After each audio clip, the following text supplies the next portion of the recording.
Here with Tim Haggerty, the future voice of the El Paso Chihuahuas, and you say you've been in about 50 different minor league baseball parks. I'm sure you've been parts of lots of teams coming up. How unique is this nickname with this city? Well, I think it's a unique nickname for sure. What I love about it is how well it ties to El Paso. Upon moving here, I heard about the Chihuahuan Desert, and I'll tell you, I understand it's a really outside-the-box name, but when I first saw the logo, I loved it. That sold me on it. You know, especially the folks here in the theater today that saw it, if they see right next to the primary logo, you see all the cabs. There's actually 5 different cabs, so it will be a multi-layered logo look this year. And we're going to talk about your experience, where you've been, some of the more unique maybe team names and places that you've seen along your travels in minor league baseball. Well, the first team that I broadcasted for was right up there. That club was named the Idaho Falls Chuckers. Chucker is a pheasant-like bird. Okay, I learned something just now. Yes, Chukar. It's like a partridge. They hunt them up in Idaho.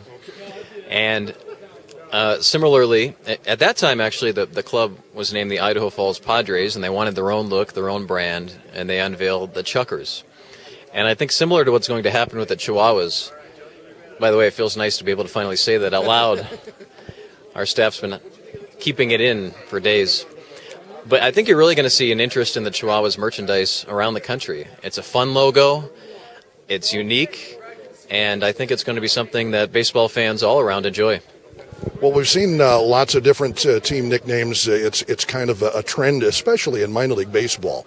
The Isotopes, the Lugnuts, things like that. And El Paso certainly has one that is it's kind of nationally pointed as well as regionally and locally pointed, don't you think?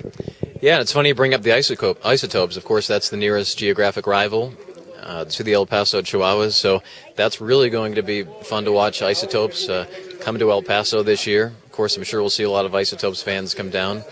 But you're right when you bring that up. This is not unique to El Paso, an outside-the-box name. If folks go to minor league teams' websites, they'll see all sorts of different things. The Richmond Flying Squirrels, the Lansing Lugnuts, the Montgomery Biscuits. And really, when you go to these cities, that's what's so fun about my job, to get to cover the road games. You see these unique logos all over town.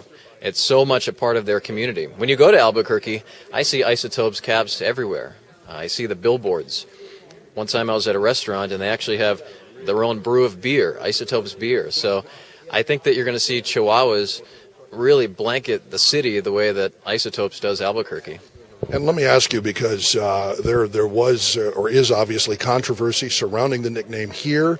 And I know that this is, it's both nationally and regionally pointed. You want to get everybody around the country buying Chihuahuas merchandise. I mean, that's kind of the point of this. But what would you say to El Pasoans who might be disappointed with this team nickname?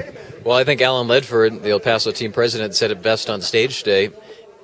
We realize that it's going to take some getting used to. In fact, for me, it took some getting used to. But when I saw that logo, man, it grows on you. I think for anyone that has a mixed reaction, give it a few months. Come to a few games. I think that this dog will really grow on you. The logo is fun. It's positive. And I think that people will really grow to love it as El Paso's own.